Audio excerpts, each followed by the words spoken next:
নদীর এই পার থেকে ওই পারটা দেখতে কতটাই সবুজ মনে হয়, তাই না? আর নদীর এই পারে দাঁড়িয়ে মনে হয় যে আমরা অনেক বেশি দুঃখে আছি, ওই পারে গেলে বোধহয় অনেকগুলো সুখ পাবো।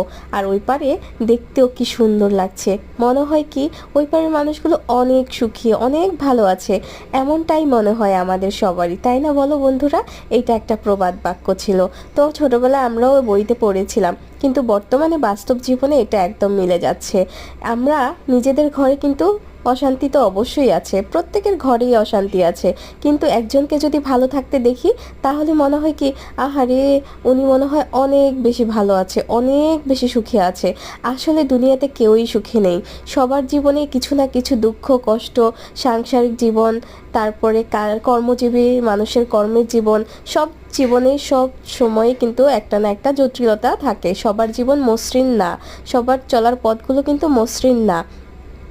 আমাদের দূর থেকে দেখে মনেই হয় এরকমটা যে সবাই অনেক ভালো আছে, আসলে কি জানো, সবাই ভালো থাকার চেষ্টা করছে।